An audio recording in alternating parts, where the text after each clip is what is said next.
Direct primary care allows me to be the family medicine physician I always dreamed of becoming, while also putting medicine after my family and my life and having a nice work-life balance.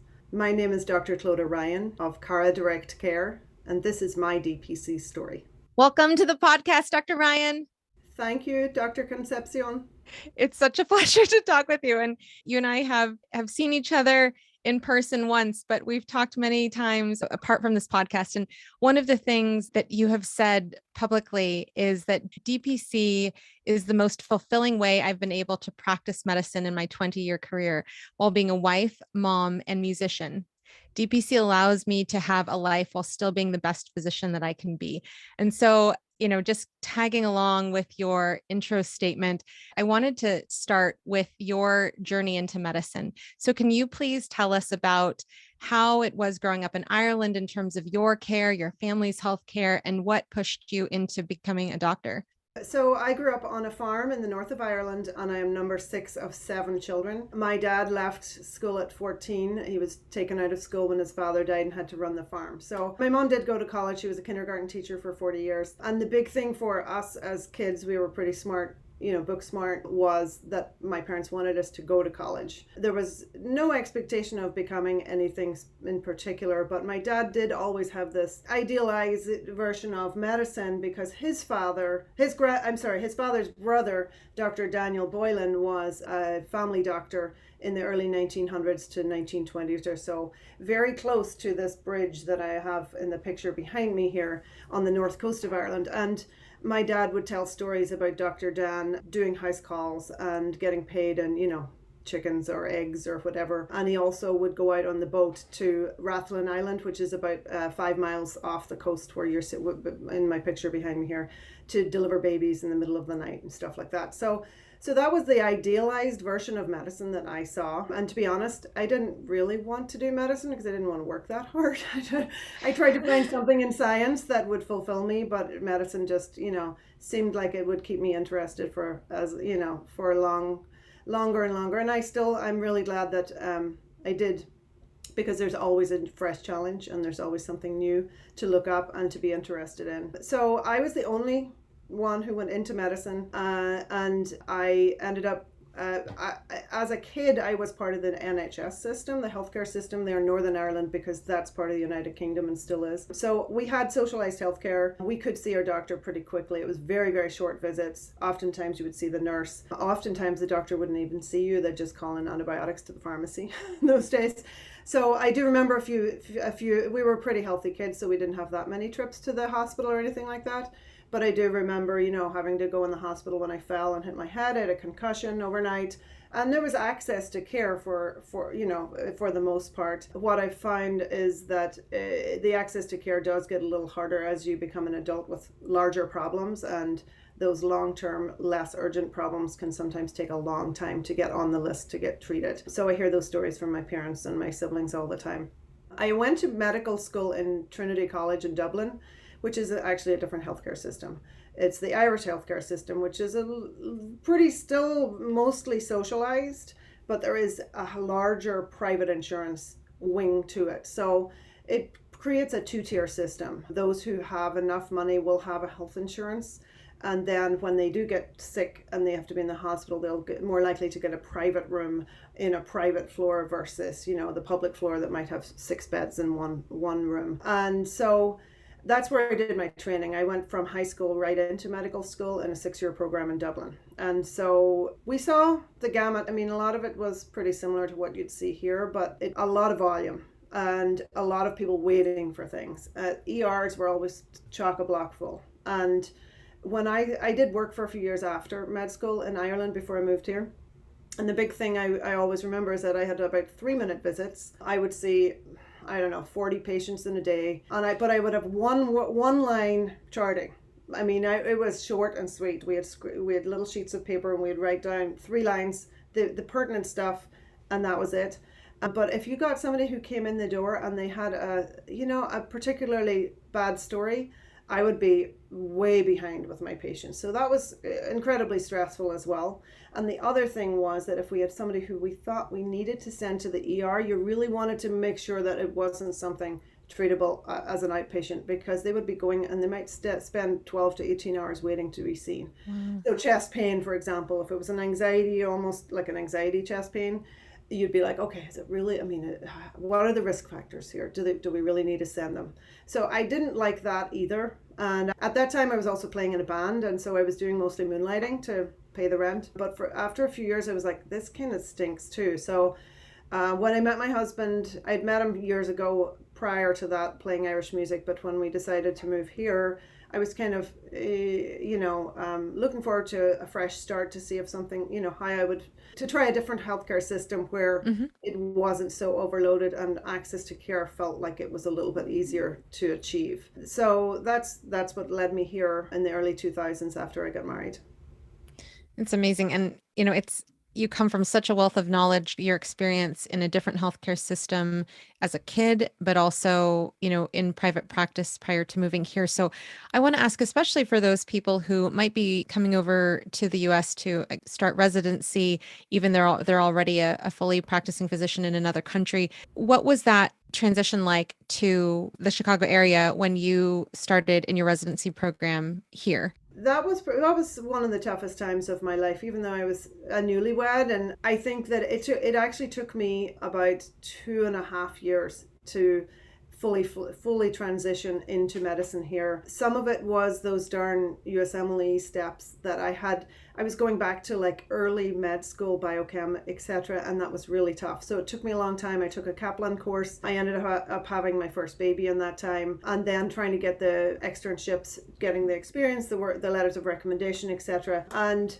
I feel like my first 3 months of residency were absolutely insane, because I was learning a totally new system and new system of charting and everything. But I also felt that those 2.5 years were time I never stopped working again because of that. I always worked part-time through having babies, etc., because I felt like that time out of medicine was very difficult to transition back into. But on day one of residency, I was lucky enough to have a great group, a great class who were still in touch, and we're, best friends now. So I feel like once I got my groove, I was on the same footing then as everybody else.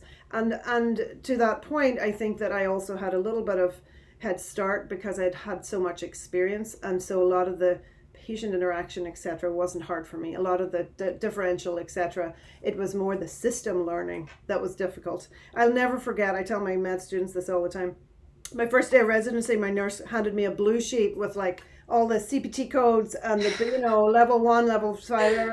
I was like, what's this? She goes, it's your billing sheet. I was like, okay, what do I do with it? So my nurse Therese, shout out to Therese from residency, she took me under her wing, and she taught me all that stuff. I just always thought it was so superfluous to what I was supposed to be doing, and that was just we never had any of that in my old in Ireland at all. It's just you get the patient visit done, you take care of them, you get the medicine prescribed, and then you move on. This is exactly what I was going to ask you next, was when you moved and you went through residency, were there other things that you were like, I was really hoping that this would be how the US healthcare system would be like? And did you find anything that you were glad to see in the US healthcare system that you didn't see in Ireland? So I feel like, the story changed between beginning of residency and by the time I started my DPC practice, because as I teach in the course that we're going to talk about later for the med students, Obamacare, ACA, Affordable Care Act happened right in the middle of that time, and that changed it for a lot of us working docs. At the beginning of residency, I would say we didn't see as many patients. I loved the ability to be able to really get into the story. I did have a lot more freedom to be able to get patients to the specialist, or the care that they deserved, or have them come back for follow-ups, or even just getting into the therapist at our residency program. But in the first 3 years you start to see a lot more patients, so by the end of it, and then private practice, you start like just knocking them out, hand on the door handle, trying to get to the next patient, and the patient, has got three more things to ask for you. And then it became more and more tricky to get what they needed. The prescriptions at the pharmacy were denied, and you had to write a prior authorization for, an SSRI that costs $150 a month, or you couldn't get them in to see a specialist for 3 months, but so we had to make calls. And that was not the case at the beginning of my American career here, but it was by the time I started DPC. It was very much a huge time waster for us. Sure. When you just wanted to take, to do the clinical medicine part. I do like the fact that I don't have to really think about sending people to the ER for the most part. Now I do for a cash reason, for a pricing reason. I try really hard not to send them to the ER, but I know they can get the care that they need when they need it at the ER too. So that part is really nice. And I also have made it a huge goal since I started my DPC to have connections with a lot of independent specialists in the area. So I'm able to get most patients the care they need in specialties because I've developed those connections. And most of the time cash pricing. So for example, I have a new patient who pretty much ripped a hole in his shoulder, and he needs surgery. He's a hardworking gentleman, and his employer called me. His employer is my patient, and we did an MRI, and his shoulder is just, he had an accident at work, and it's just ripped to pieces. So the surgeon that I know in the area, I texted him and I sent him the MRI report on Friday, and he sent me back a whole list of all the pricing, and he's going to see him for free for the first visit, and then we're going to work on getting him the surgery that he needs. That's because I built that, I feel like it was easier for me to get that because I built that relationship a couple of years ago with this surgeon, and he's very grateful to be able to help our patients when I need it. He's done, I think, 2 other surgeries for patients of mine before. I think this is so cool though, because you have such, like you said, when you started residency, you had a very different training background, but in general, you have a very different bird's eye view of how people can be treated as patients in different systems. And, what the ideal system that you could build would be for your patients. And so I want to ask there, how did you go from your private practice to learning and then opening your DPC? So it's funny because I was, I think probably like many of my generation of DPC physicians that, the ACA started to change things for us, and I didn't even quite know it those first few years. And I was lucky enough. I wasn't overburdened with all the stuff that we talk about, and I wasn't in a corporate practice. I was with one other doctor who was self-employed for years and years. And I feel like that also, I learned a lot from him. I watched him running his practice. And it was more than the insurance side of it that kind of burned me out. And plus I realized that I did want to be my own boss, and it was his practice, so he didn't really want to share it, full-time, long-term with me. So I feel like when I transitioned, I was starting to burn out. And I was spending way too much time charting at home on the days, and I was part-time, but I had 4 little kids, and I tried to be present for them on the days I was off, but I was charting during their nap times, and just getting frustrated, and my husband was getting frustrated too because I was spending too much time with the computer. So I started looking around, and I have a friend in biotech, so I reached out to her. I looked at pharmaceuticals, and I talked to a few other doctors. I considered concierge medicine, and I just didn't appeal to me. So considered occupational health, all the different stuff that I think we all go through. I knew I didn't want to go to another practice or a corporate job. I knew that would be worse. So then one of my teachers in residency, she was 3 years ahead of me and then came back in my 3rd year to be a preceptor. Her name is Dr. Sheetal Bhargava, had started her own DPC practice about 1.5 years prior to mine. And we had one of my residency classmates had worked with her in her previous private practice. So we had this connection. I'd hear how she was doing from my friend Therese, another Therese, Dr. Therese.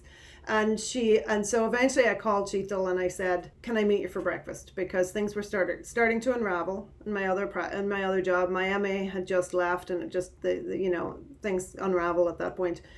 And I still remember at the light bulb moment, an hour of breakfast, and I was sold. And I have a picture of that day, and I tell her that's the day that my life changed. And I went home and I told my husband, I want to start a DPC practice. And he said, a what? I hadn't even mentioned it to him before. So that was January 2017, and that then the ideas started. I started really researching.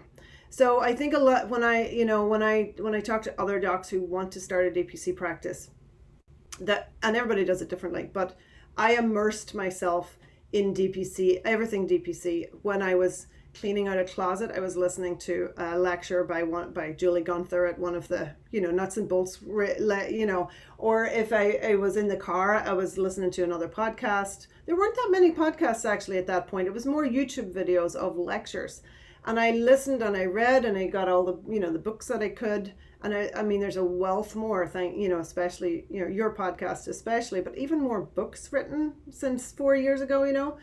So, and I joined one of the Facebook groups, and I contacted a few people who I thought had a similar way of practice that I wanted to achieve. One in particular is Dr. Kissy Blackwell. I called her.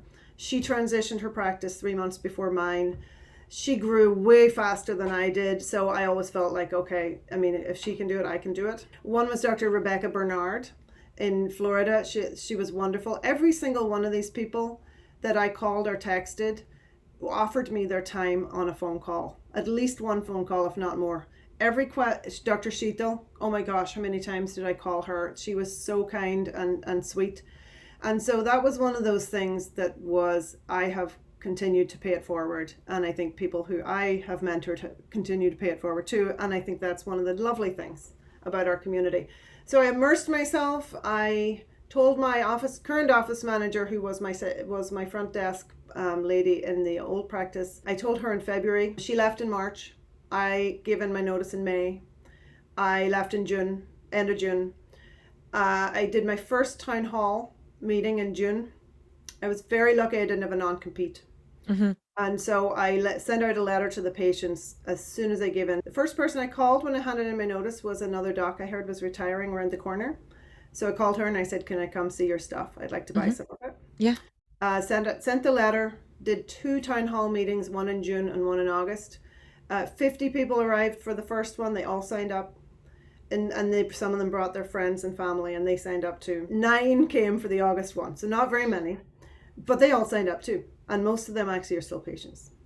So I can't emphasize enough the town hall meeting. If you have the opportunity to take patients with you, let them understand the model by talking to them about it. And I had not done any public speaking for 15 years, and I was so nervous and so sweaty. And it's still on my website actually, that very first meeting that I did, because I feel like your patients love you and they're sad that you're leaving. And the ones who come to those meetings really, really care about you because they want to know what's happening. You accumulate more patients along the way later that are there more for the financial benefit, or maybe they've been burned by another, corporate practice or something like that. It's less about you. But those patients at the start, I'm still getting patients who emailing me from my old practice saying, we miss you, we want to come be your patient. How does it work now?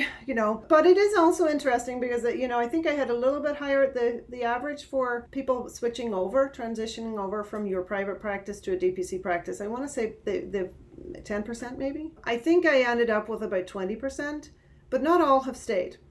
We have churn like everybody else, and some people move on, but I'm still getting more coming on. And some of those people joined that September, and they're still my patients 4 years later, because we had that connection already. And now we have a deeper relationship because we have more time together.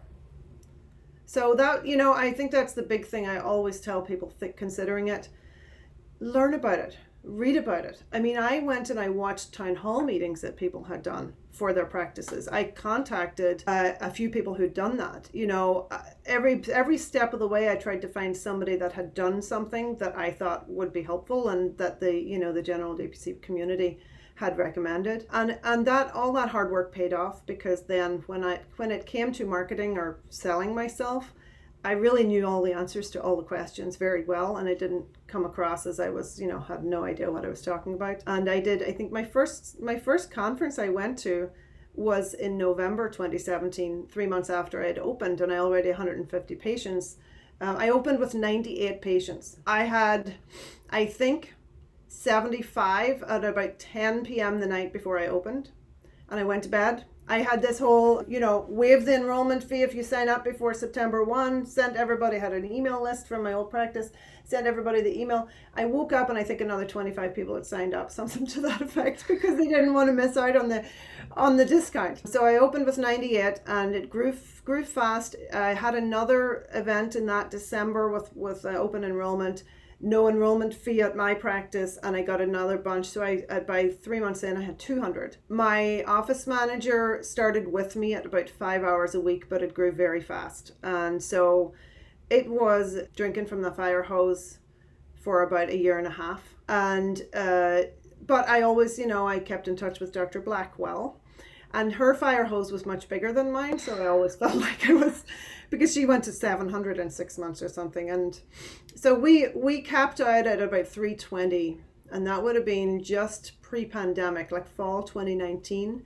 At that point, I'd added a part-time nurse, I think about 9 months prior, and we had started to stabilize. And I pushed it up a little bit. My thought had been around 300 for a while until my kids are.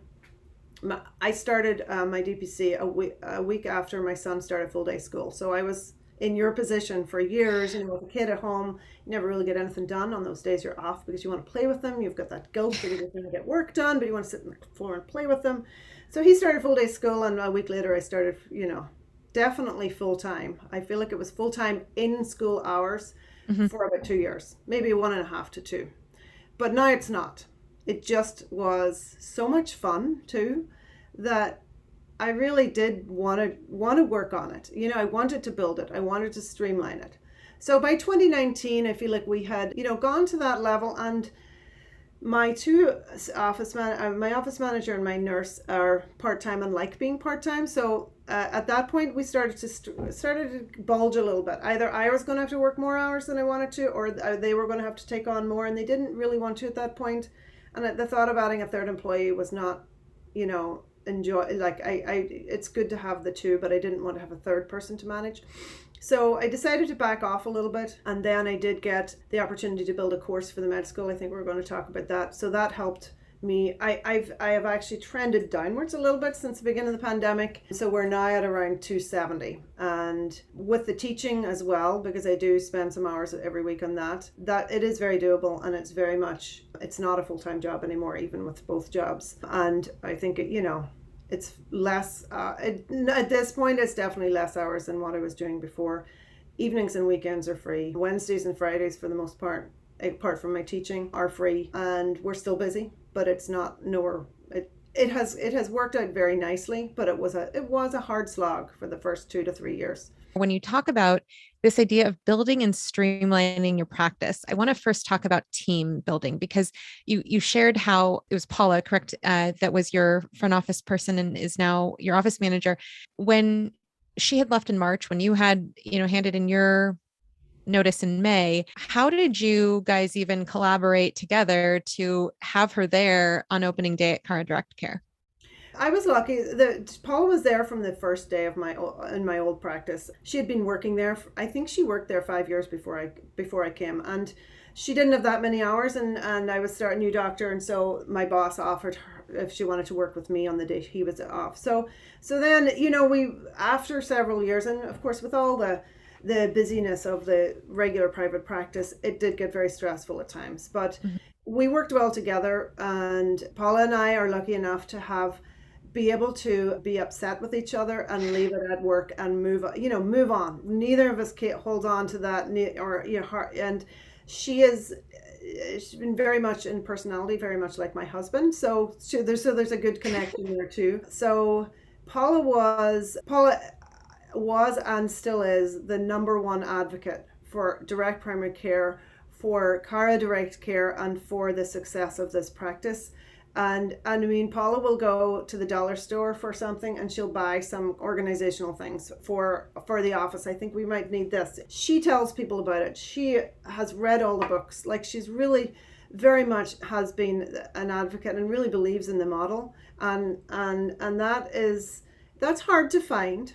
I think that a lot of us don't have that in our DPCs. I just got really lucky And also I do, try to make sure that the job is good for her too. She probably, she has a lot of flexibility, and, they work from home a lot. If we don't have patients scheduled, answering calls from home and things like that. So then with the pandemic, and we had to really tighten our social circle and our work circle. Paula and I have become even closer. She's going to have surgery on Tuesday, so 2 days from now, and she's going to be out of the office for a few weeks. And I am like crossing myself, praying that we don't all fall apart. Maggie, the nurse, is wonderful too, and kind of knows a lot of it, but Paula knows where everything is. She knows how everything works, and I think we'll be fine. But this is she's always been like, just call me.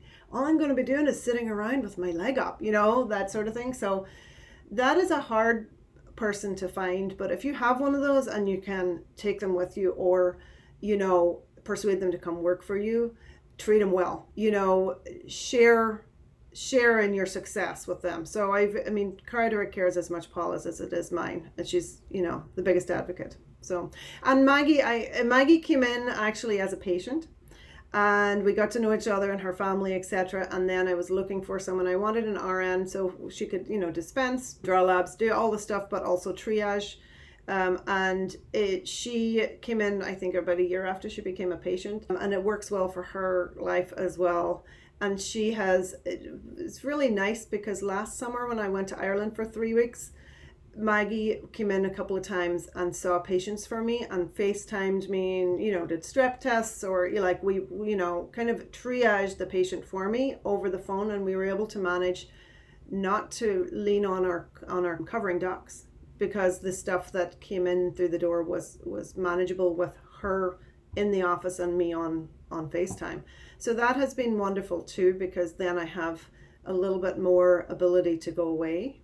And our covering docs didn't get one call in over 3 weeks last year because of the planning that we did. And you talk about the streamlining. I think the first day we opened, it was unbelievably disorganized, but we went paperless from the start. But day one and day two, we hadn't got that figured out yet. So I had to scan in, the contracts and everything. I was like, this is not happening. So that was because that was a new skill for Paula and I to learn too. And we're not particularly fast at learning all the new softwares and stuff, but we try really hard and we make it work. But I feel like we're still learning a lot of this stuff.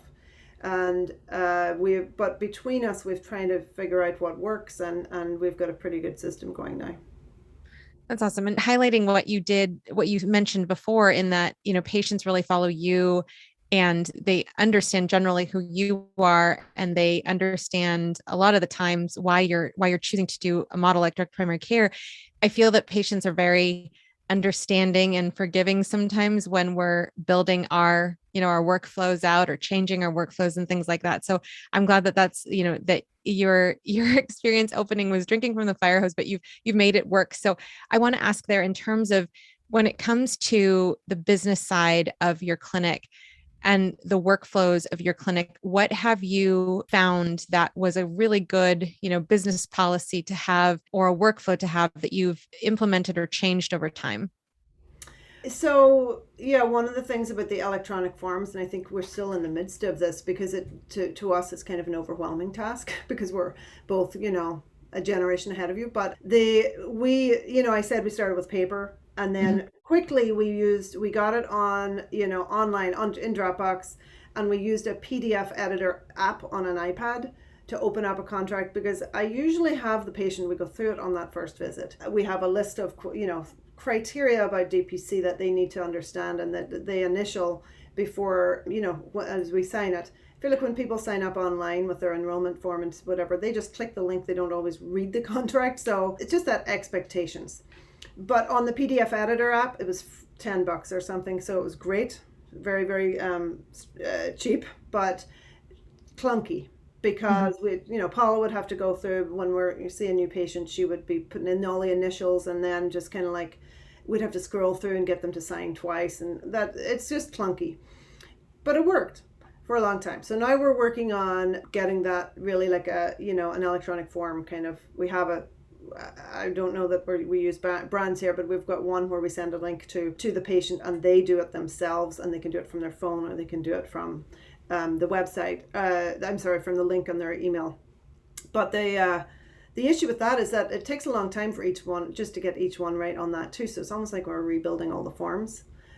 But that's okay. We're taking it one at a time. We've got a few of the very common ones we use that are done, and I'm, trying to build that into my admin time as to kind of work on that.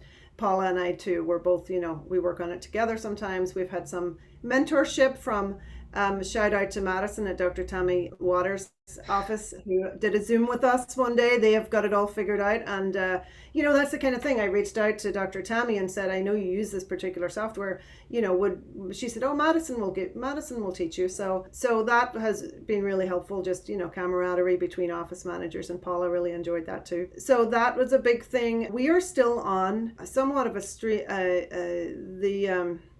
streamlined, or like the cheaper version of a lot of stuff.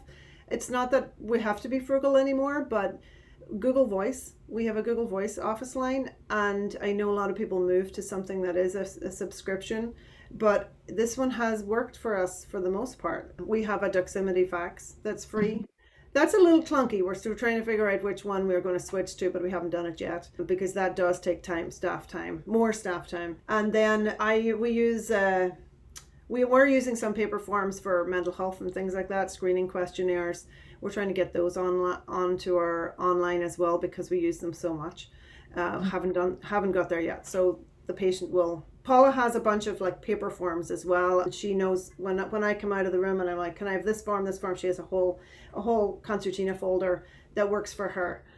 We have a few other things that are still on paper, like our prescription ordering. This was one of our best things, I think. There's a couple of things. I know Paula invented a sign-out sheet for prescriptions that were picked up with initials only, not with patient identifying features. So it's like patient's medical record number, prescription number, date, and initial to when they picked it up, because we have had a few patients who forgot they picked up their prescriptions and they come in again. That only a couple, but it does happen. So for us to know, okay, they did get picked up, and we have that. And then with our prescriptions, we streamlined it during the pandemic lockdown. We had a little bit more time, so we always wait for that $100 of ordering wholesale meds to get the free shipping.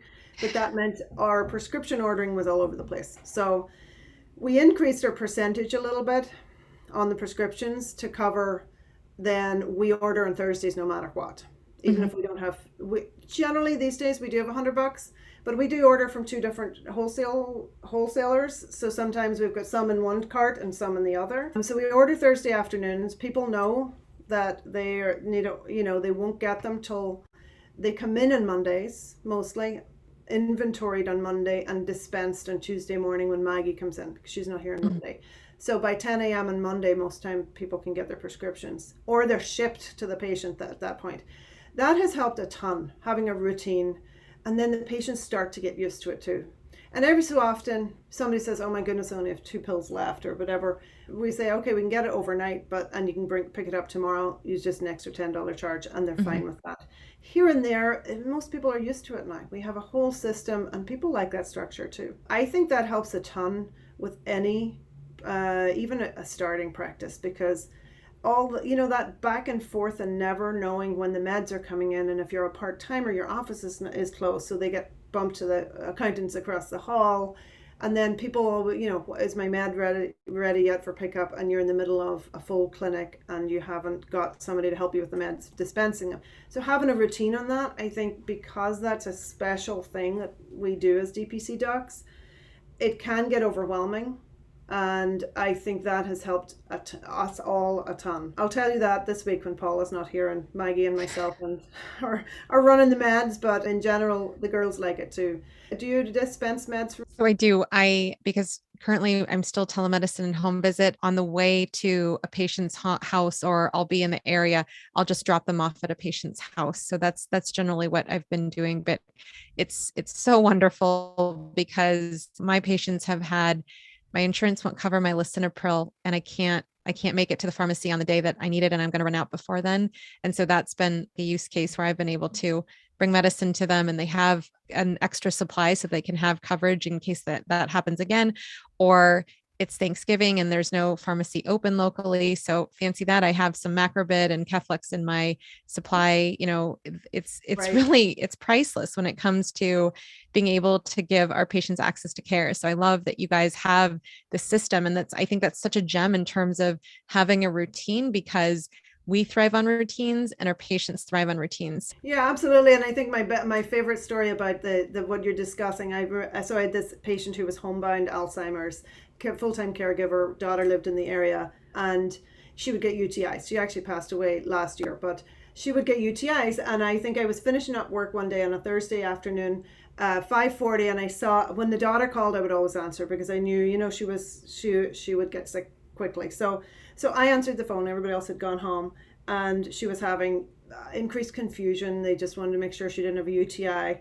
So, and this lady lives right behind me. And I was able to, at 6:05 p.m. on my way home, I dropped off a specimen jar and an antibiotic. And so within 30 minutes, without the caregiver having to do anything, I was able to help that patient. It was just kind of, it's nice to be able to serve people like that. Yeah. And not watch them go through the system and be frustrated and waiting. And yeah, there's a certain element of those that lady's daughters would have done what needed to be done to get that. But I was able to. I was on my way home anyway. I said, I'll just drop it off. No problem. Yeah. So yeah, it's really, now I don't always have the right prescription in my office. And I have learned that there's certain ones I use more than others. And I'm starting to not order some of them and just send them to the pharmacy. For example, I've never had suspensions for kids like amoxicillin and stuff like that. They're just a little trickier, and they're just cheap. So there's certain things that you have to be very careful not to order all the things you think you might need, because a lot of them will expire, and then you have to pay for those. And I think we all learn that along the way. And checking GoodRx and making sure that you're not dispensing something and using staff time to dispense something that's just as cheap on GoodRx. So then we're not getting compensated for our time. So there's that balance there. But then when it comes to patients who I just ordered a year's supply of something for a patient who I know comes in every 3 months anyway, that just kind of like that saves a lot of time for them calling, picking up the prescription, etc. So it's nice to be able to do those things. Yeah. When you mentioned the year-long supply, I have a patient who's on a PPI, and their insurance, only covers 30 days at a time. And the price for the PPI with the insurance was like $25 to $30. And I was like, what if I could get you 2.7 years for the cost of less than a month of your PPI for the exact same PPI? Oh my goodness. Yep. Yeah. And so yes, that's exactly what I just ordered, was 1 year's worth of it. Oh, and it's an over-the-counter PPI, but it's much cheaper through us. So that's just that's nice. But I do feel like we're trending towards the dispensing as more for the long-term chronic stable stable medication patients. And then when we're adjusting meds, or so a lot of those, I don't keep all the antibiotics in the office anymore because they expire. Patients have not been as sick the last 2 years too, because of COVID is the only thing we saw for so long. So a lot of my antibiotics expired, and so I'm trying to keep just a few of those. But it is very nice for them to be able to, walk out the door with their prescription, for sure. Absolutely. And when we're talking about pricing, I want to ask about overhead, because that's a big thing that people who are, they might have loans that they're paying off, or they might have a family where they're the primary breadwinner.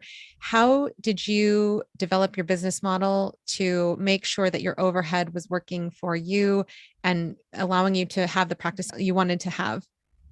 So when I started DPC, I started DPC to stay in medicine, not because, not to like make more money. I think that was the big thing for me. I also, my husband is not in medicine. He is a full-time in finance. He's a spreadsheet guy. And so that has always been a nice balance for us, because one person in medicine is they're always work a little bit more hours and things like that. So ways I kept my overhead down at the beginning, I bought retired physicians equipment, furniture, and most of it I still use. And then I also, the office I'm sitting in right now It's like a 3-room, 1,200 square feet office, and it's in it's in a building with 5 other offices, 1 accountant, 3 dentists, and a hairdresser's. She's right across the hall. She takes care of all the little old ladies. So it's perm day on Fridays. It permeates underneath our door. So this doctor, I knew her names, and it's really close to my everything that in my life. So my old residency is 2 blocks away. My house is right across the street from my old residency. Ironically, I didn't live there in residency. My kids' high school is in between those 2 things, and my kids' grade school is about a half a mile around the corner. So very, very convenient. And I've discovered as a mother of 4 that wasting time on commute is never a good thing. It's like literally 3 minutes from my house. So I really wanted to have something close, and I called this lady. She was still working at the time, probably about April or May 2017, and said, can I sublet a room from you? And so I did for a year. And I paid her, rent. And then she said, I want to retire. Do you want to buy the office? So I bought the office from her 10 months in.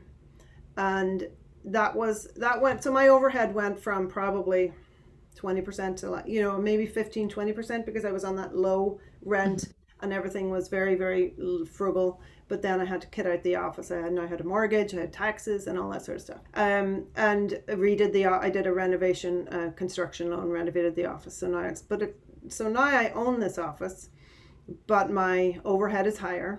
Mm-hmm. And so one of the things I did do pre-pandemic was started to think of our ad subletters. And I had 2 mental health therapists subletting for a while. The pandemic kind of decreased that. They're not here right now. But my overhead is probably higher percentage-wise than I would like. And why is that? Obviously I would like to make more money and not have as much overhead. But I think it's because of where I am in the number of patients on my panel and where I am in my family life. Buying the office was an investment. Mm-hmm. And one of the goals would be either to add more patients, add another practicing physician to the DPC, or sublet to other specialists or other doctors or other people like therapists, etc., in order to decrease my overhead. I'd say probably 30%, maybe 35%, which I don't really want to add more patients right now because I'm enjoying the teaching, etc., but it is definitely a goal to maybe get somebody else in here to use this on the days that I'm not using it. It just has, the pandemic and everything has just kind of changed people were not taking risk and starting new things, so there wasn't really anybody looking for a long time. So now that we're moving past that, hopefully a little bit, I'm hoping to get to use the space more. But I do use it myself. For a while we had a music teacher on Sundays who was using the waiting room to teach our kids Irish music pre-pandemic. Since everything opened up, he has decided not to come back. So on Wednesday nights now I'm teaching Irish music in the waiting room. So that's something. I love that though. And, you're being creative, you're thinking out of the box when it comes to, other people using your space, but also it's just really important that you shared that for people who are planning, especially, in the next year or so to open, because they can start playing with the numbers. Like, if I have this, what would it look like for my overall budget? What would it look like for my overall overhead or investment that I have to have going into DPC? So I think, those are extremely helpful parts of your practice to hear about. Now, one of the things that you had mentioned that I want to go back to is when a patient joined your practice in the past, when when you accept people off your waiting list now, you said that there's a criteria for patients to join your practice. So I'm wondering if you can share a little bit about how onboarding works for your patients, how the discovery calls happen in terms of, when someone's interested in the practice, they're saying, yes, I would like to join. How do you see if the patient is going to be a good fit for you and vice versa? So great question. And I think that also has changed a lot. And I think it's very natural for that to progress and change. When you're first starting, you are, you just love people calling and you want to give them the best help. Then once you get to a panel where you're happy with it and you have the ability to form a waiting list, you can choose to do it different ways, but the way that we find works best for us. And actually, we just got a new workflow for this recently. Within the last few weeks, we decided that. So what we do is patients will usually reach out through the website. They send a message, I'd like to talk about joining the wait list, or they send an email and they say, I'm a friend of X patients and she recommended, how does it go about, how do I join the practice? So generally usually Paula or Maggie will call them back, answer some questions, but then schedule them for a phone call with me. And it used to be we would fit the phone calls in between clinic patients, but then the phone calls would get a little bit dropped because they just, things would get a little crazy around here. I've got med students following me around too. So within the last few weeks, we decided to do the phone calls on Wednesdays just before I teach. So Wednesday lunchtime is now when, if we can, with a prospective patient, even if they call on Thursday the week before, we say, oh, Dr. Ryan does calls for new patients on Wednesdays. Because then that's in my schedule. So that's working out very well, actually, because then I think about it, and I feel like on the first impressions, it's not good to miss a call with a prospective patient because you're seeing clinic patients and have to call them back a few hours later and say, sorry, I not forgot, but we ran out of time or whatever. So I think that was bugging me a little bit because I felt like they would, that wasn't good from my perspective either. So then when we do call them, I usually ask where they heard of the practice and what do they know about DPC. And I get a good handle on where they're coming from and why they want to be part of the practice. And I get quite a mix of patients. I get a lot of access to care patients. So they may have, this is a relatively middle class neighborhood, and a lot of people are more, I'm not being heard. I need an advocate because I've got XYZ chronic conditions and I'm so frustrated with not having enough time to be able to have somebody to help me. So there's a lot of those. And then I get, the employers calling or the uninsured looking for, something, or the large families. And I get I've been having a lot of about 40-year-old wives calling this is very common in the Chicago area. They all live in the city and then they have their babies at Northwestern in a very well-known maternity, right? So they go to their OB for 10, 15 years. They move out to the suburbs when baby number 2 is on the way. And then, they're busy having babies, raising them. And then when they hit 40, they're like, okay, time for me. I don't have a doctor, right? So I've had a bunch of people join in that stage of life who are very health conscious. And then they get their hardworking husbands on board. And they're a very nice group of people to take care of because they're very appreciative. So that's been kind of a nice little demographic that has been growing recently because the word is spreading.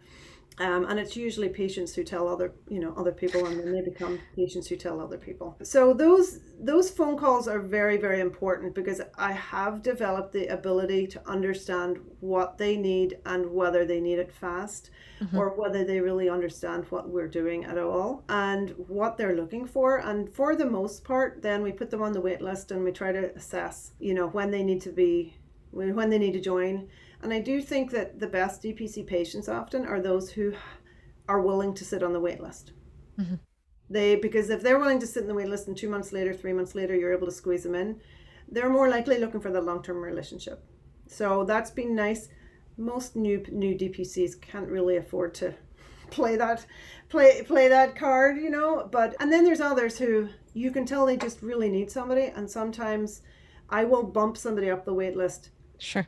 Due to need. And we have a new patient coming in soon who literally needed a patient advocate with XYZ, friend of a current patient. And I could hear the anguish in her voice. I'm like, she needs me. So it just depends. And, we always get DPC, the people always say, cherry picking and all that stuff. I think cherry picking is boring. Like, I like the difficult chronic condition stuff. I like the challenge. I like to see patients who have, 20 medications on board and try to, create the best quality of life that I, can achieve for them. So we have more time to do that. So we do. I think I'd be, cherry picking those healthy patients. I think that's not that much fun as a doctor. Yeah, no, I agreed. And I just so many things come up in my mind as you're speaking there. I in my old practice, I remember when a patient called, our new patient panel was closed, but we still had people on the wait list. And there was a person who had a recent cancer diagnosis, moved to the area, couldn't get care.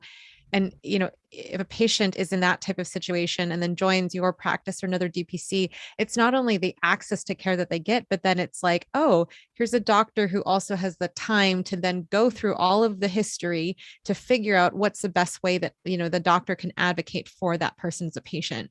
So I think that's so amazing that, like for that, the patients who do go up on your wait list because of need, it's like they don't even know what this magical Pandora's box that they've opened is afterwards, because they've probably never experienced direct primary care like you provide them. So I think that's wonderful. And then the other thing I think about is that, with the chronic issues and the cherry picking, it's so interesting. I spoke with a physician who had tried to do a business model where it was just a fee per visit. It wasn't a membership model. It was a, pay as you go.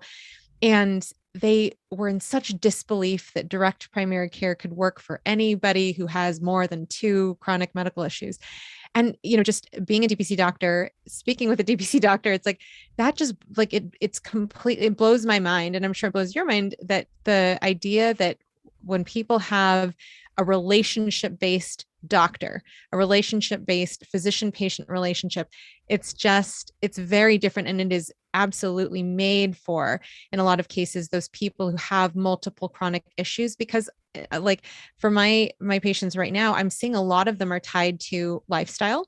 I think that that's a big thing that, I didn't have the time to address before. So I think of those 2 things after what you shared. Yeah, absolutely. And I think absolutely we have so much more time to get into preventive health. And I think in order to even approach preventive health, oftentimes you need to build trust first. And I teach that to the med students too, because we talk a lot about, as you know, I do a lot of metabolic health, and not so much weight loss medicine, but we do try to broach weight loss and getting healthy, etc. But one of the big things I tell the students who ask, how do we talk about this with patients? It's really hard. And I say, don't talk about it in the first visit. And the second thing is, don't get your nurse to weigh them as soon as they walk in the door. So, we take it slowly and leave shame out of it and be compassionate. So much easier in a DPC practice because we've got plenty of time. And I feel like the nice thing about the chronic disease patients, and then even the sick ones and the ones who, because we all have patients who pass away, right, is that it's nice and it's not, because every time a patient dies in my DPC, it is much harder to process. It's because the relationship has become much deeper, even those who were patients of mine in the old practice. So one of the ways that I'm able to deal with it is that I offer to play music at their funerals, and so I get to say my goodbye through music. And I've done that now, I don't know how many patients, 6 maybe. I played at a funeral yesterday. It wasn't a patient, but it was his grandkids are my patients, and mom was a friend before becoming a patient here. So I played at granddad's funeral. I've known them for many years, etc. To be able to give that to the patients who, that personal side of me. Sometimes some docs might feel like that's crossing a boundary for them. It's music. So I'm able to give a gift of being, and that's a gift to me too, because I get to say goodbye through that, and having it, not everybody maybe wants to have that, but it is something I do offer if I'm able to, and if I can take the day off to go to the funerals. I mean, I never did that either, right? Yeah. So it has been, in that way, it's been very, very fulfilling. That's awesome. When you talk about fulfilling, you've mentioned how you do mentor medical students and as well as other DPC physicians, but I want to touch on that too, because, you are an example of how you can craft your DPC to allow you to live the life you want to live professionally as well as personally. And so you are on faculty and a preceptor at the Chicago College of Osteopathic Medicine, and you have developed your own course that you teach to medical students. So can you please tell us a little bit more about how that even came to be, and what is it that you are able to share with medical students regularly? Yeah, it all kind of fell into my lap in a way that I didn't expect. I think going into DPC, I think I had this expectation that I would start a practice, build it at some point when my kids are older to full time, and that's what I would do, just like I was doing for the last 8 years. But DPC opened so many new doors, and it opened so many new sides of each of us that you didn't know were there. I think that was the big thing that I realized, that my DPC has taught me a lot more than just direct primary care or medicine. It's taught me that I can do a lot of other things too. So at some point, I think in 2018, I started taking students in my office from Midwestern University, Chicago College of Osteopathic Medicine. And full disclosure, I am not an osteopathic physician. I wish I was. We didn't have that option in medical school in Ireland. Osteopaths in Ireland are more like chiropractors. They're not medically trained, but I was always interested in it. So I was delighted to be able to take students from there. And then that was 2018, and they would come through, for a regular month at a time. They would rotate with me, etc. So then they asked me to start teaching a DPC lecture within the family med rotation. So I've been doing that since about early 2019. Once every 2 months, I go in and I have a DPC lecture. I teach them, answer all the questions. And I've done a few more lectures on different clinical topics as well during that day lecturing. So I have a few, so I've built that up. And then what happened was, when the lockdown happened, telemedicine came to the forefront of the medical schools committees. They were like, we need to teach telemedicine. We have never really thought about that before. And my name came up as the only faculty member who didn't have to spend hours and hours trying to figure out how to run their practice in March 2020. It was already happening in my practice. So I was asked to develop a telemedicine curriculum initially, but I put together a proposal, and I decided I would throw in a lot of the other stuff I thought that my students should know. So it ended up that this curriculum it happened to be on the dean's desk, and he called me in May 2020 and he said, we don't just want you to teach a few students a month on this. I really like all the things you have to teach about, and can you take the whole third year class in July 2020? Because we have nowhere to put them, because the hospitals are not open yet, and they are supposed to be going out in their rotations, and we can't do anything. So could you develop this curriculum to teach the whole class, 200 students, for the whole month? So I happened not to be going to Ireland that year because of the pandemic, and I was like, okay, I never challenge. You challenge me, I will rise to the challenge. So that course was probably closer to Kissie's fire hose. Let's put it that way. 12 hours a day I think I started preparing, because of the way that it all worked, about 3 to 4 weeks prior to starting teaching. And there was 4 1-week modules, and I was still building module 3 and 4 when I started teaching module 1. So it was busy, but it was fulfilling, because it was all the stuff I wanted to teach. So our modules, the first one is all on telemedicine, history of telemedicine, how to set yourself up, get the lighting, all this stuff, how to take different cases. We do cases throughout the whole 4 weeks, and we switch them to just learning about clinical medicine. But how would you approach this if you're on a video with the patient? So one of the ones we did last week was shoulder pain, and I usually wear a tank top and have them show me how they would tell the patient to examine their shoulder, what they could and could not do on a telemedicine visit. And then the second one is like the meat of what we are all in DPC for, and it's called the healthcare system and beyond.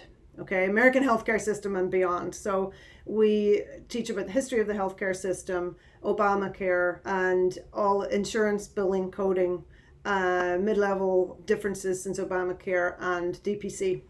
And then the third one, we kind of take a step back from the heavy one, which I always call module 2. We're starting that next week with the students. I always call it the heavy one. And we go to metabolic health. So a lot of the stuff about intermittent fasting and the difference between a whole food plant-based diet and a low carb, high fat diet, and what suits each patient, how to deal with obesity, how to talk to the patient about, weight, and how to frame it in a way that they can hear, etc. And then the last one is coming full circle and talking about starting your own practice, business, pharmacy, running your own pharmacy, career goals on how to achieve them, what setting in medicine you can see yourself in, and how is it going to affect your career long term? So I make them think a little bit about themselves, and I make them write a business plan for their future practice. Even if they're going to be a hospitalist or an ICU doc or whatever, they still have to think of something. Overhead and budget and everything, I make them. So it's kind of fun. It's like a mix of different stuff that I did for this class of 200, and that per class, I mean, having to deal with me, I couldn't even see them because we were on WebEx, and it was so clunky because there's so many of them on. And there was times, you know, the software, we had tech issues and whatever at the start, and I just had to be really self-deprecating and like make fun of myself with no laughter coming back. You know, I couldn't get any feedback. So I have to say, it went pretty well. The feedback was pretty good. You know, they were all still pretty disgruntled at the fact they weren't in the hospital. So it was probably good to have, you know, this woman with a crazy Irish accent making fun of herself, at least, to, you know, on this course. And I taught 2 hours a day, 4 days a week for 4 weeks, and then tried to create as much as I could and read out stuff. And I get so many emails and stuff from these poor students, you know, going through a lot of the stuff, and even their own insurance issues and all the stuff. We teach them about their own insurance. I make them look up their own insurance. I make them call local hospitals in module 2 to get the price of a HIDA scan. They have to get somebody on the phone and get a cost price. Like that, these kind of little things that they don't ever hear of in their rotations. So then that led to the school saying, was a good success, would you do it on an ongoing basis? So we've been doing it for smaller groups since January 2021, usually anywhere between 4 students and I think 16 to 20, which is an absolute breeze now. So I do it from September through June, and then I take the summer off, and it fits in nicely. Now we don't do 4 hours or 2 hours a day. We do 2 hours a week in person, and most of the rest of it is asynchronous. Some of the videos I did from July 2020, they have to follow. But we have great discussions, and I get to meet some really great, the students are just, it's so awesome for me to hear what they have to say, because I keep telling them, you guys, like, you're going to be taking care of me when I'm old. Mm-hmm. Like, it's important for you to understand where you're going, and this is not to depress you about your future. This is to empower you to change the way you think about it, and to have power when it comes to making these big decisions about where you're going to work and how you're going to advocate for yourself. And so, you know, medical students are a very altruistic bunch and idealistic as well, and I was absolutely there in my 20s.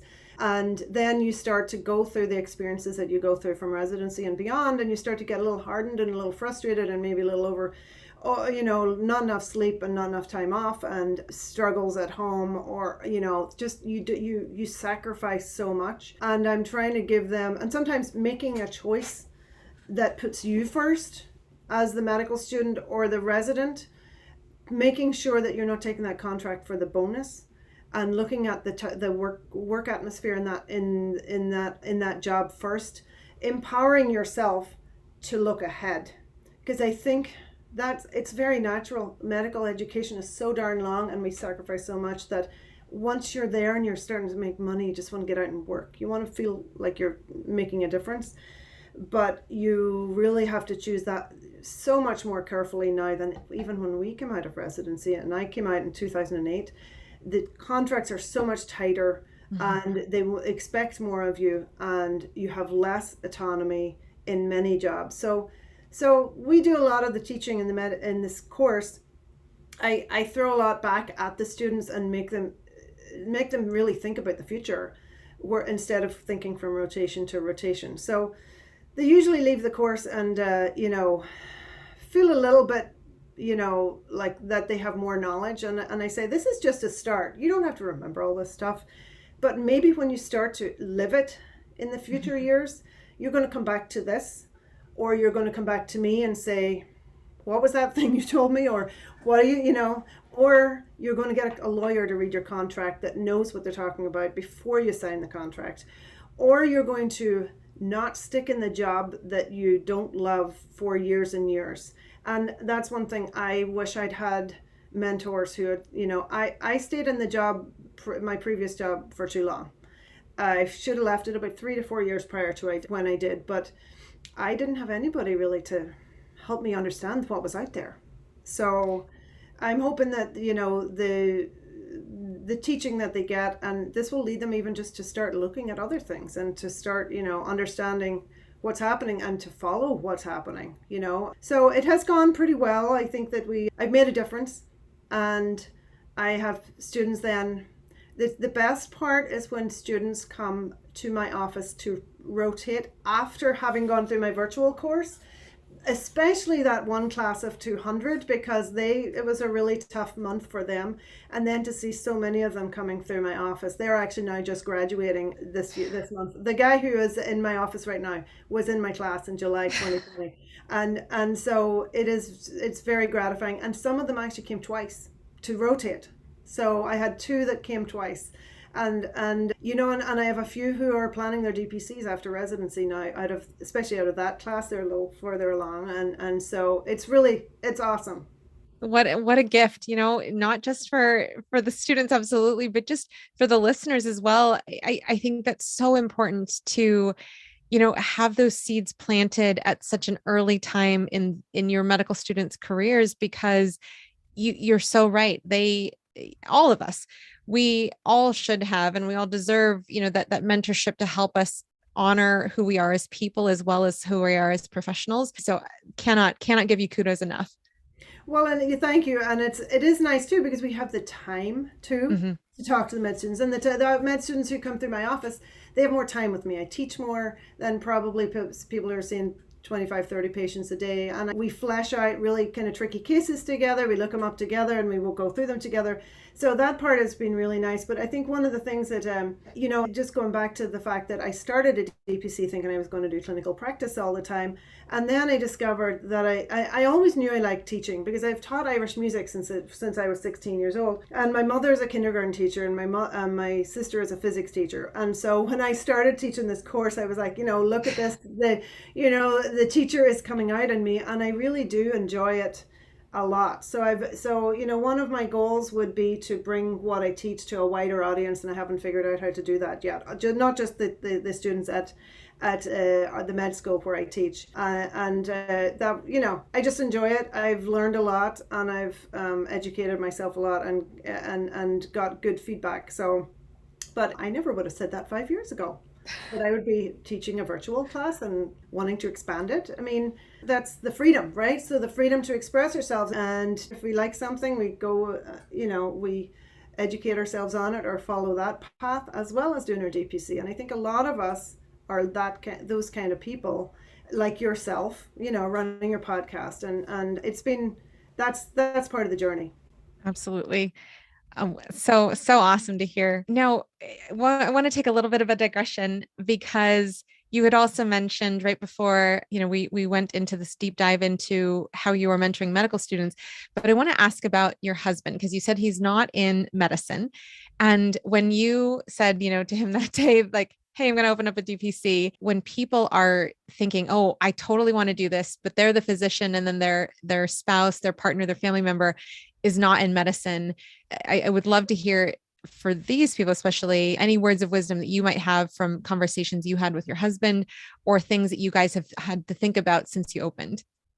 Yeah, so I remember it took me a while to help him understand what DPC was. He knew I wasn't happy in my old job, and he wasn't happy in my old job. So it was, I'd gone part-time after residency in order to have babies and do all the stuff that from age 0 to 6, and be able to volunteer at school and grade school and things like that. And then the work part was getting so stressful. So I think my goal was to start a DPC practice, try and have it about 50% time, and then be more available on the evenings and weekends for my kids, because I was also working like every other Saturday morning and some stuff like that, and kids were getting soccer schedules on Saturdays.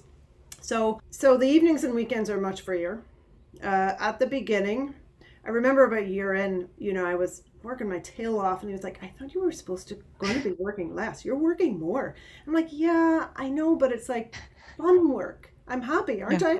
And I do remember him at one point saying, so how much money do you make? And I'm like, well, I'm not really sure. And, the first couple of years we probably would have, it would have been easier to predict the growth of my income and the practice had I not bought the office 1 year in, because that brought us backwards, right? And so that part, he's always about the spreadsheet and the finances and the budget, which is great because one of us needs to be, on top of that. And so those have been the questions. He's happy to see me happy. He's very proud of what I've achieved.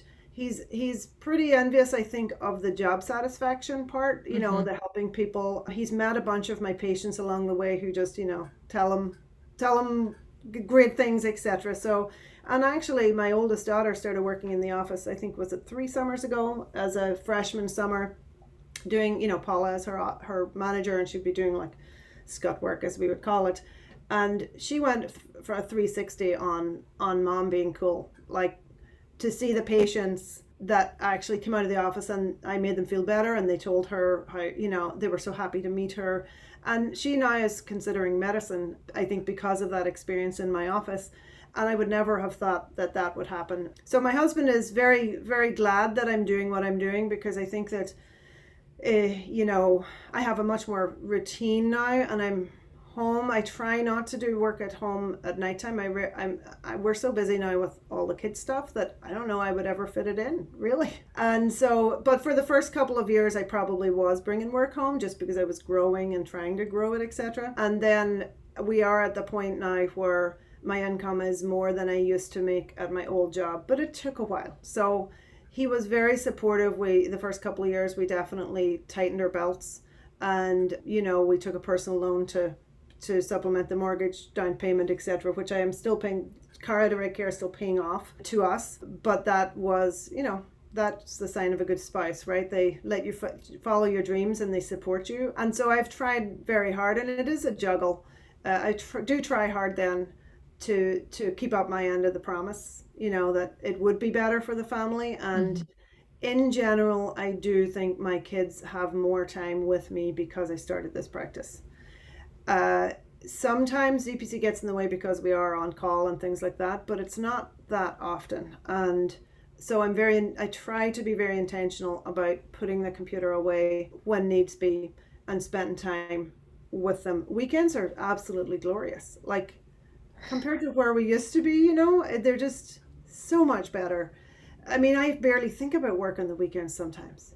It's here and there I get a call from a patient, but it's so different to the way it was before.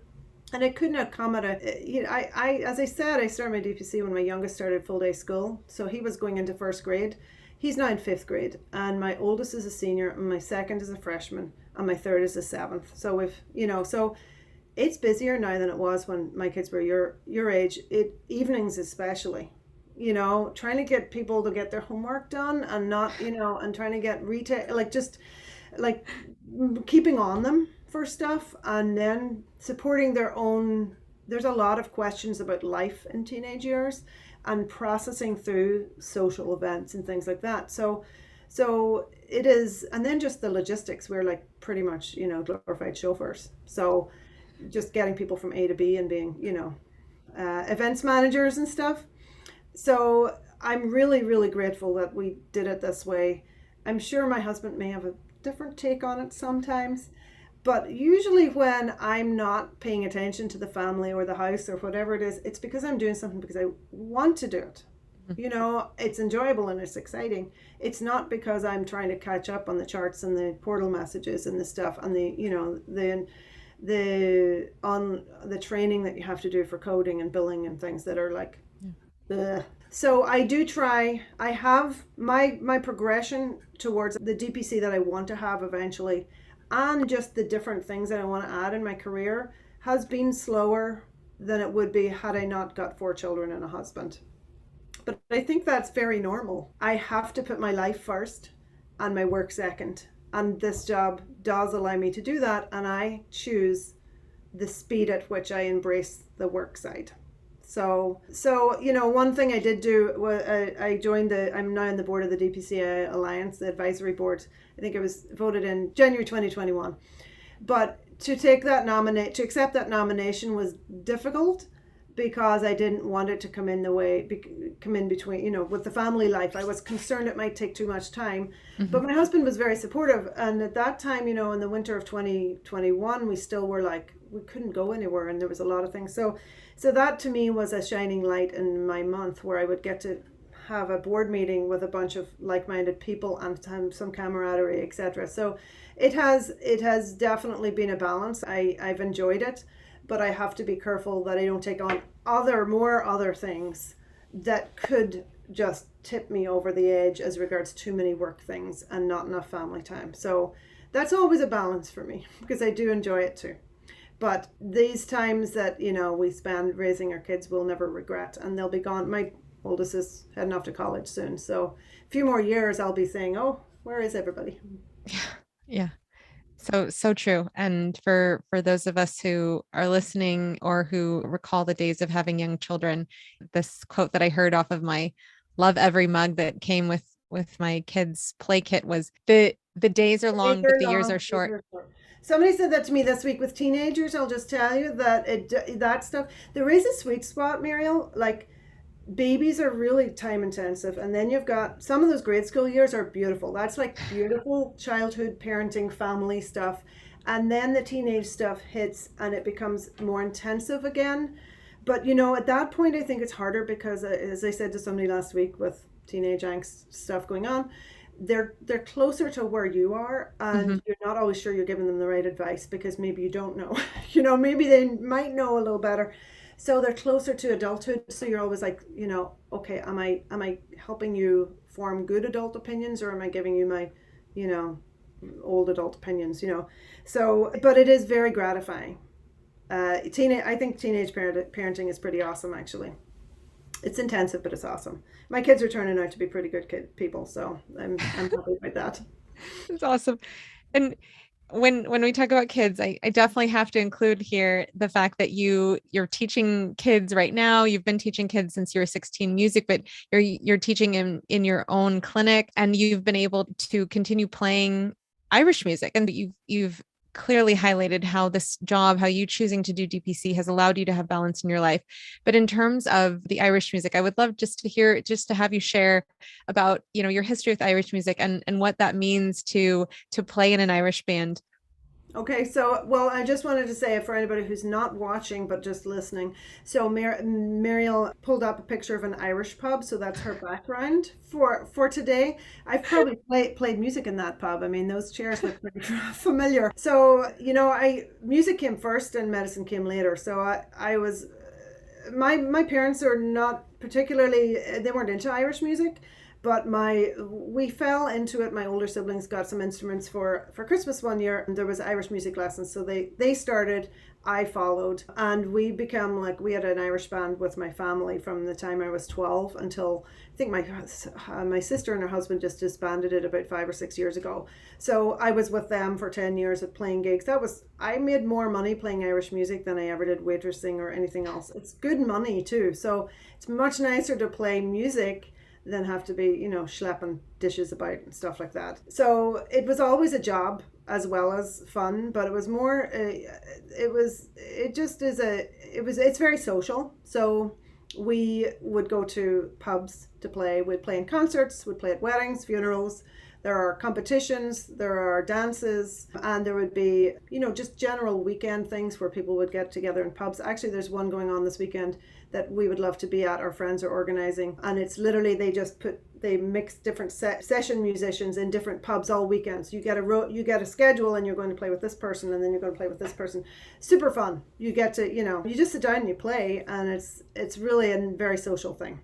And so my husband grew up doing that here as well, with less of the social and more of just the music, in that he didn't have many people his age. So he went to Ireland a lot to play, and that's where we met. He was in a class with my brother when he was 14 at a summer school. I was 11 when I met him.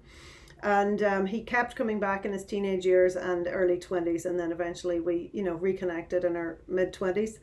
But we always have had our social life revolves around music. So I would love to move to California, but there's not enough Irish music there. So I don't think I will. I landed in a good city for Irish music. Chicago was full of it. And I feel quite at home here. There's some great musicians. I'm very lucky that we are surrounded by music. And so that is definitely, music and medicine have always competed for my heart and for my time. And so it was really difficult in med school to play a lot of music, but I managed to do it on the summers and things like that. And then when I got this opportunity right out of internship in Ireland to go play with an Irish band full time, it was a good time, and it was like a fork in my training, and I said yes please. So I did for 3 years. I recorded. That's the one that's linked, I think, at the end of the bio. That was when in my 20s, when I looked young. I recorded and played and toured in Europe and the States, Canada, and stuff like that. In between our tours, I would moonlight. So that actually was the greatest. I look back and I'm like, that set me up for DPC. Lots of different scenarios. I learned how to be my own boss at that point. I had my own schedule, and I took work when I was at home, and I went off for 4 weeks when I was playing with. And eventually I knew it wasn't going to be forever, because I had my training and it didn't pay the rent. So it was more fun than financially rewarding. But it was, I've never regretted those 3 years. It was all my, mentors and peers in Irish medicine just were like, "You're doing what?" But I feel like the training I got by just taking moonlighting jobs all over the place in different scenarios, that was very valuable too. So then my husband and I, when I moved over here, and I said I spent 2.5 years getting USMLEs and experience and stuff, he went into MBA school during those times. So we were really poor. And the only source of income we had was teaching music and playing gigs. And so we took anything we could get. On St. Patrick's Day around here, you play from 10 a.m. till 1 a.m. and you make more money in that time, in that one day, than you do in like 3 months for music. So we took every gig we could. And so we kept teaching. We didn't do as many gigs once I started residency and had my first daughter. And then I, shortly thereafter had more babies. But we did keep teaching for a long time. And we taught. We've on and off, we've taken a couple of years off here and there, but most of the time now we teach so that our kids will have peers to play with, because the social part of Irish music is what gets kids to practice. The performance part, the fun part in the pubs, sitting having a session with their friends. Next weekend or next month, we are going to our first, what we call FLA, which is an Irish word, and it's a competition for Irish music, and we have one in the Midwest. And we are going to that. So we stay in a hotel for the weekend. The kids will play in competitions. We are going to play in a trio with my daughter, and we always have a senior Keeley band, which is a group of 10 of us that we do. It's loads of fun. In fact, the text just went out today, and we do it for the fun. And this year we're actually going to get to go to the final. That's the qualifier, but we're going to the final in August in Ireland too, for the first time for me in like 10 years. Wow. So that's the fun part of my life. And because my husband and I met through Irish music, and it still is the most favorite thing we do, we have tried to pass it on to our kids. And that's the big reason I'm still teaching, because my two youngest kids are in the group class that I take. They're 13 and 11. And so their peers are learning with them. And we just organized a bunch of St. Patrick's Day gigs where they went and played for the school. We played for the senior luncheon, and they just loved it. And the seniors, of course, loved it. And that's the stuff life is made of. It's just, it's just like medicine. It's like helping a patient. Playing music for people is just such a gift that we have. And we're trying to let our kids have that gift too. So it's sometimes hard to fit it all in, but we have managed thus far to make it work. Amazing.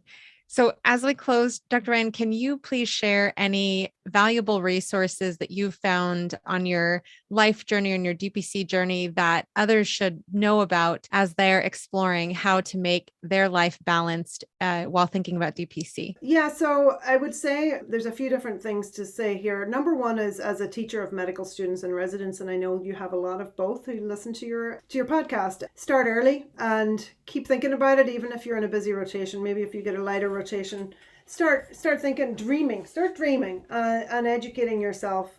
And maybe you won't do it for 5-10 years, but at least you'll know how to do it when you do. Make connections. Social media for sure. Facebook, Instagram, and Twitter are great places to make connections with DPC. Follow DPC docs on those social medias, and join what groups that you can, chat groups online, etc. I feel like that was where I learned a lot of what I needed to know, and met the people that I needed more from, that gave me their time. That's how I connected with them, was to message them through social media. One of the big things I think for me was I didn't know how to run a business. So I joined the business association, and I met some really cool people that weren't doctors or DPC doctors, that have stayed friends, and some of them have become patients, and I've learned a lot from that, and I feel like I'm still learning. I still feel like I'm very much a newcomer when it comes to business. I feel like I started so fast that I'm still learning. I'm trying to streamline it for sure. And then DPC Alliance has built a bunch of resources. That's part of my job description with the board. I'm actually currently building a mastermind handbook. So for people who have gone to a mastermind, or want to go to a mastermind, or want to host a mastermind, it's what I'm building as a host handbook, because I hosted my first mastermind in October of last year. I'm doing my second DPC mastermind in the LaGrange area as well this October. But I wanted to have it all in one place, all the resources for that. So DPC Alliance has a bunch for new docs and beyond. And then, keep up with the social media, and reach out to somebody if you've got any DPC docs close to you. That personal connection, I think, is the most important. Although the only one I did have at the time was Dr. Sheetal, and she gave me freely of her time, but we have a lot more now, and we're trying to, stay in touch. The camaraderie in the DPC community, I think, is what makes all the grind of the business running, etc., worth it. It's so nice to be free, and to have our freedom and control over our own destiny, and to share that with others. So those are the other. I think if for the people who want to succeed, they will come to me most of the time. They've done a lot of this already. I usually give that feedback to people who call me about DPC. When I see that they've already been reading, etc., I think that's the sign of success, is that you immerse yourself in it without needing somebody to hold your hand every step of the way. Because there's so many free resources, including your wonderful podcast. Thank you, Dr. Ryan, and thank you so much for joining us today. Thank you very much. Have a great day.